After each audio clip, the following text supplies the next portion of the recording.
Good afternoon and welcome to the Midday News. Here's what we have in the bulletin. Former SSL Wealth Advisor Panton charged. PSOJ calls for members of the Integrity Commission to explain or resign. And later in sports, under 17 reggae boys make progress at CONCACAF Championship. Thank you for joining us. I'm Shamela Pullen. Here are the details. The former wealth advisor at the center of the multi-million-dollar fraud at Stocks and Securities Limited, SSL Jean Panton, has been charged. She was charged a few hours ago for several offenses. The announcement was made during a Jamaica constabulary force press briefing this morning. The charges are larceny as a servant. She was charged also for forgery, uttering forged document.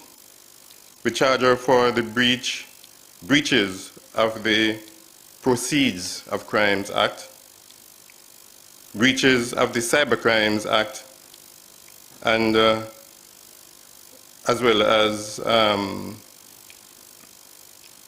breaches of the Cybercrimes Act, breaches of the Cybercrimes Act, Section 4, that is access with intent to commit a fraud. The section in which we charge her for breach of the Proceeds of Crime Act, that is engaging in transaction involving criminal property. So there are a number of charges which has been laid upon her. Head of the JCF's Counter-Terrorism and Organized Crime Division, ACP Anthony McLaughlin, said the charges against Ms. Panton are in connection with 8 clients who have been fleeced millions of dollars. He also indicated that Ms. Panton is the only person who has been charged so far.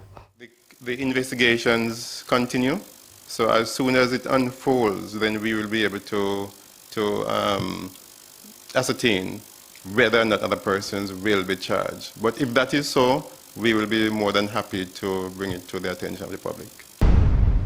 Now, about an hour after the police press briefing, the accused Jean Panton made her first court appearance at the Supreme Court in downtown Kingston. She arrived in a wheelchair, clad in a black and white polka dot dress. The hearing is now underway. The court has heard so far that the case file is incomplete and there are 4 additional complainants. Our reporter Raquel Porte is in the courtroom and will have a comprehensive report in Primetime News at 7.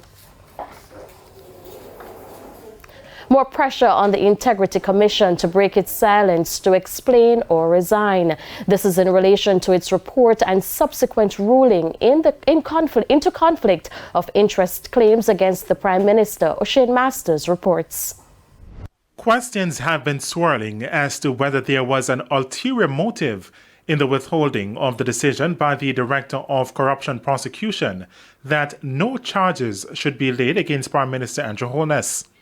It follows a tabling of a 107-page report which details how contracts totaling millions of dollars were given to an associate of the Prime Minister for works with a number of government agencies and within his constituency between 2006 and 2009. But despite the tabling of the report on Tuesday, the ruling of the Director of Corruption Prosecution, Keisha Prince Kamika, only came out on Thursday, a whole 24 hours later. Its Vice President of a private sector organization of Jamaica, PSOJ, Metri Siaga, says clarification is needed from the Integrity Commission. What we need is some answers from the Commission in its entirety. And if they cannot explain to the people of Jamaica that no corruption was involved, no malice was intended, and no incompetence was perpetrated, then we will move on. If they can't prove that, then I think it is incumbent on them to resign or to be fired.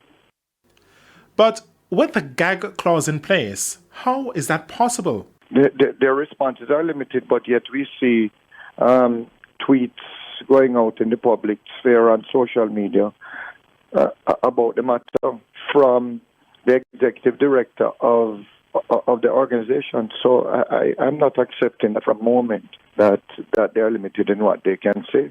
In the meantime, the PSOJ president says there are lessons which now must be learned by elected representatives following this report.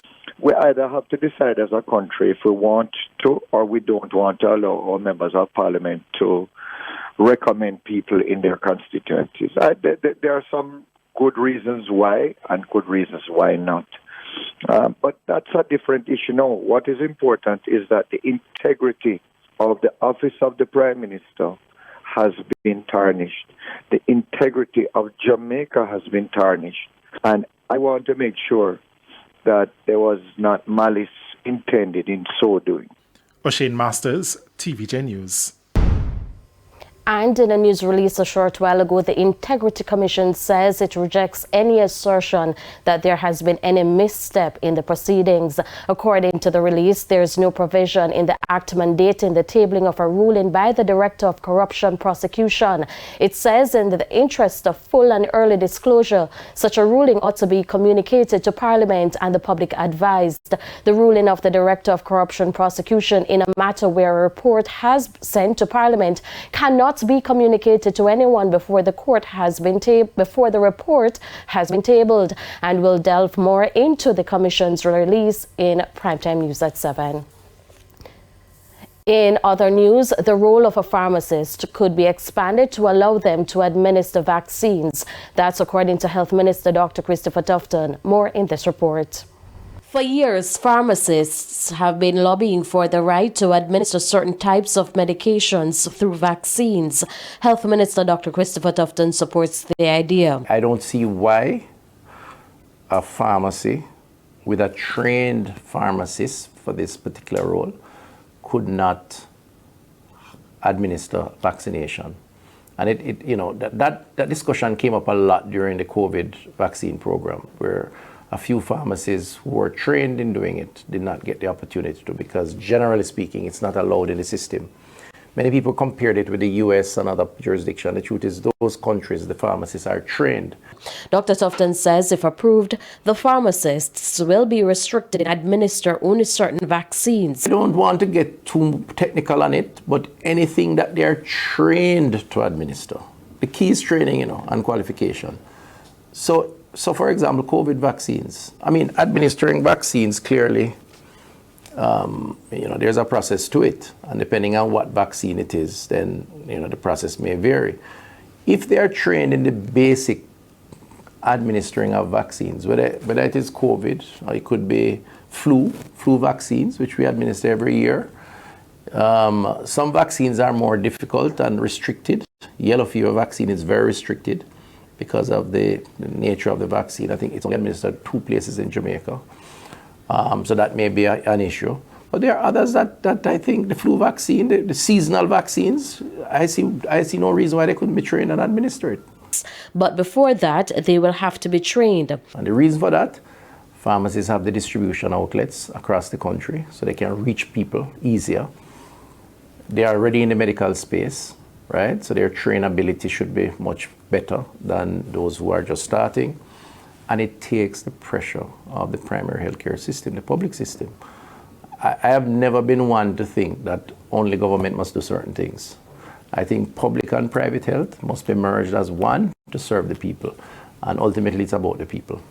As to when the pharmacists will get the clear, the health minister couldn't say. According to him, discussions are ongoing with the chief medical officer, Dr. Jacqueline Bisesa Mackenzie. Counsel for the Lamb Hall Division in St. Anne, Geneva Gordon Bailey, has moved a motion for the St. Anne Municipal Corporation to discuss the renaming of the Ocherias Fire Station.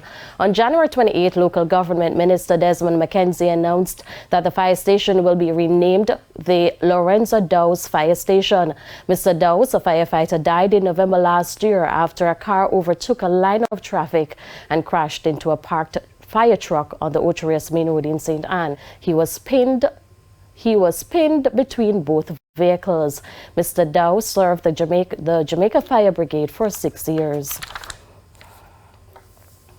The Minister of Health is concerned about an increase in the number of persons being diagnosed with stroke. Health Minister Dr. Christopher Tufton says the mortality rate is way too high and it's something the country needs to take seriously. Karen Simpson reports.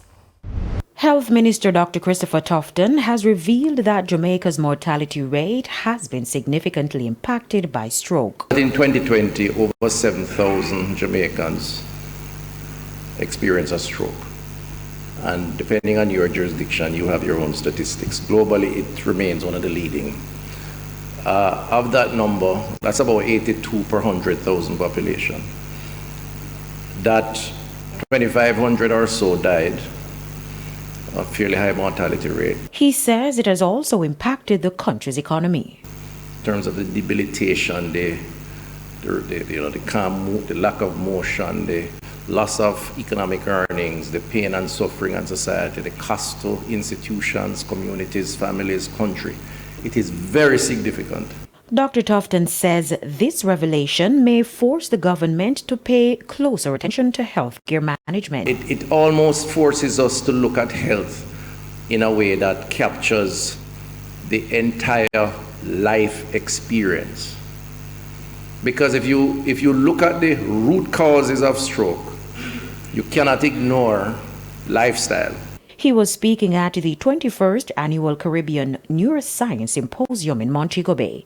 He says the Ministry of Health is looking forward to partnering with the Caribbean Neuroscience Association to better understand the matter of stroke and other health challenges as a policymaker. Coming out of these discussions will be that connection between what is a curative approach to a distressing health-related ailment, interventions that you will make for early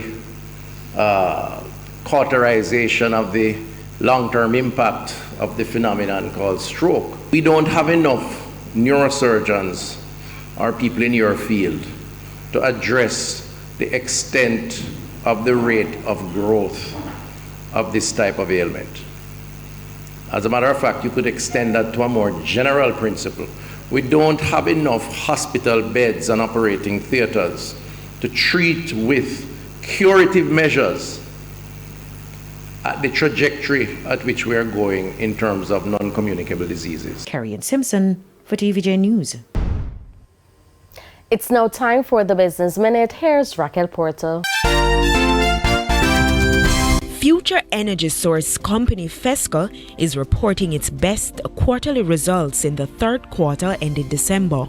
Profit for the 3 months amounted to $153.32 million. That's a 108% or $79.7 million improvement compared with a similar quarter in 2021. For the third quarter last year, FESCO's profit was $73.6 million. Revenues for the company were just over $3 billion more, coming in at $6.7 billion.